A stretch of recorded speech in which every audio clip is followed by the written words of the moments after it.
Donc, nous avons vu précédemment donc, la rédaction d'une fiche de poste et d'un profil de poste. Vous verrez qu'en entreprise, parfois, c'est des choses qui sont un peu amalgamées. Mais faites le distinguo par la rémunération. Dans une fiche de poste, il n'y a jamais de rémunération d'indiquer.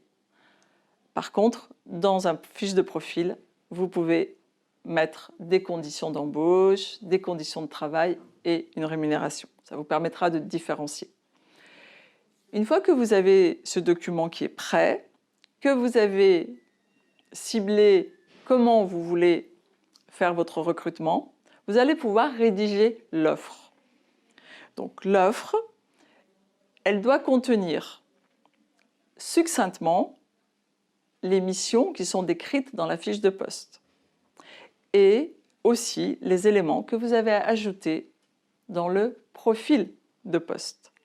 Première chose, la rédaction de l'offre doit être précise, attractive, alléchante. Il faut que le candidat, dès qu'il la voit, il ait envie de cliquer dessus pour dérouler, si elle est sur le web, pour dérouler le détail.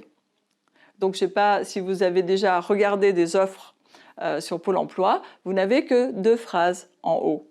Et c'est ces 2 phrases-là qui vont vous donner envie de cliquer et de dérouler la suite. Donc, la première chose à faire, c'est d'avoir un intitulé accrocheur.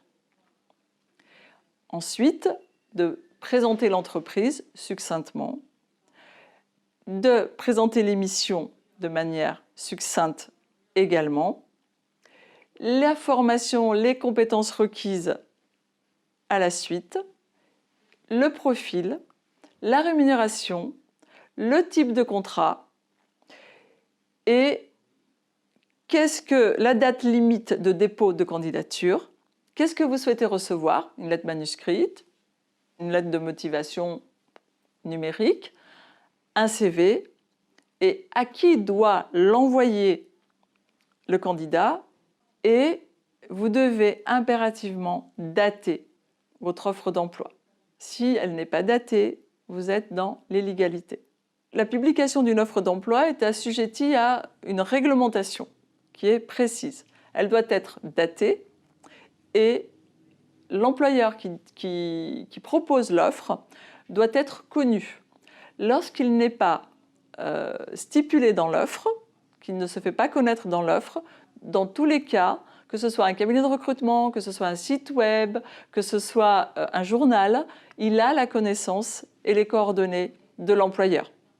En termes de réglementation également, il faut absolument veiller aux critères de discrimination. Donc, dans une offre, vous ne devez jamais indiquer le sexe. Quand vous mettez vendeur, par exemple, vous devez mettre vendeur, homme/femme. Vous ne pouvez pas indiquer l'âge. Vous ne pouvez pas parler de handicap. Vous ne pouvez pas limiter au niveau géographique, etc., etc. Donc pour cela, je vous invite à aller sur le site de gouv.fr et de regarder tous les critères auxquels vous devez prêter attention. Parce que vous verrez, par exemple, sur 3 critères comme le sexe, l'âge et le handicap, oui, c'est discriminant. Mais dans certains cas, vous pouvez néanmoins ne pas sélectionner ces personnes.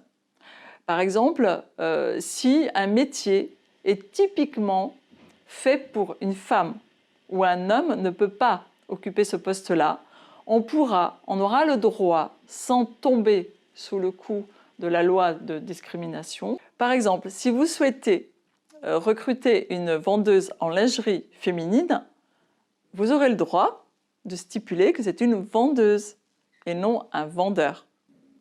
D'accord ? Voilà, il y a parfois ce genre de choses. Si par exemple, le métier que vous exercez requiert que vous ayez une astreinte et que vous deviez vous rendre sur votre lieu de travail dans les 30 minutes, il est bien évident que si vous logez à 1h30, eh bien, l'employeur sera en droit de ne pas retenir votre candidature parce que vous êtes trop éloigné de votre lieu de travail. Donc, si vous respectez toutes ces règles-là, vous êtes dans le champ de la loi et vous pouvez publier votre offre sans problème sur les canaux que vous aurez choisis.